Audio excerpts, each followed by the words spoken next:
ગઈકાલે ધોળકા શહેર કોંગ્રેસ સમિતિમાંથી મેં રાજીનામું આપવાનું કારણ મારું એવું હતું કે મારા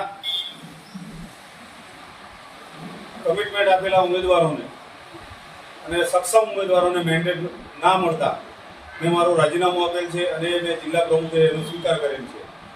આજે મારા રાણા સમાજમાંથી મારા ઉમેદવાર નિલેશભાઈ રાણા એ પણ મીડિયા સમક્ષ પોતાનું મંતવ્ય રજૂ કરે છે. છેલ્લા ઘણા સમયથી હું કોંગ્રેસ સાથે જોડાયેલો અને અમદાવાદ જિલ્લામાં કોંગ્રેસમાં મંત્રી તરીકે મારું પદ છે. આ વખતે મને જણાવવામાં આવ્યું કે તમારે ઉમેદવારી નોંધાવવાની છે, એટલે મેં સારું આપણે કોંગ્રેસનું સારું થતું હોય એટલે હું ઉમેદવારી કાયમ નોંધાવવાનું નક્કી કર્યું. બધું ફોર્મ ભર્યું હતું, પણ આંતરવિગ્રહ જે કોંગ્રેસમાં થઈ રહ્યો છે તે જોઈને ઘણું દુઃખ થાય છે કે આટલી જે ભાજપને કાયમ સામે પડનાર પાર્ટી અને ભાજપને એક વિરોધ પક્ષમાં કોઈ એનો સામનો કરી શકતી હોય તો કોઈ પાર્ટી હોય તો એ કોંગ્રેસ છે. અને એની જોડે જ્યારે છેલ્લા ટાઈમે આ બધું મેન્ડેટ માટે અને બીજા બધા કકડાટ થાય, આંતરિક વિગ્રહ થાય, એ યોગ્ય ના કહેવાય. જે ઘણી દુઃખની લાગણી અનુભવું છું. અને છેલ્લા ઘણા વર્ષોથી અને ઘણા વર્ષો સુધી મારે જે કોંગ્રેસમાં કામ કરવાની પ્રબળ ઈચ્છા હતી એ હવે મરી પરવાડી છે. પક્ષના જે સિનિયર માણસો છે એનું કોઈ કંઈ સાંભળતા નથી, કોઈનું કશું ચાલતું નથી. તો આ રીતે થોડું પાર્ટી ચાલે.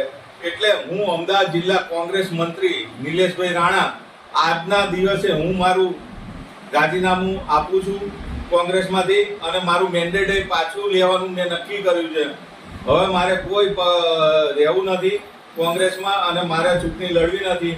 ભવિષ્યમાં હું મારું શું કરીશ એ હું વિચારીને નિર્ણય લઈશ. ત્યાં સુધી હું મારું અત્યારે આ અમારા જે જૂના કોંગ્રેસ પ્રમુખ હતા એમને હું કહેવા જ આવ્યો હતો અને એમની સાથે દિલગીરી વ્યક્ત કરું છું કે જે થઈ રહ્યું છે કોંગ્રેસ પક્ષમાં એ સદંતર ખોટું થઈ રહ્યું છે અને એની બદલ હું મારું રાજીનામું અત્યારે આપી દઉં છું અને મારું મેન્ડેટ જે ભરેલું છે વોર્ડ નંબર 3 એમાંથી પાછું લઈ લઉં છું. અને હવે હું કોઈ પક્ષ સાથે આજના દિવસથી જોડાયેલો નથી.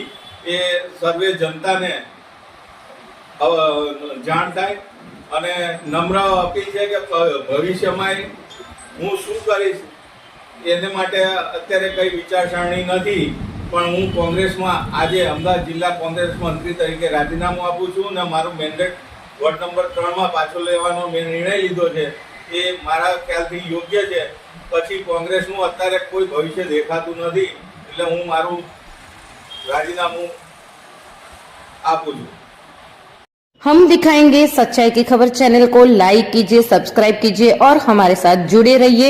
हम दिखाएंगे आपको सच्चाई की खबर.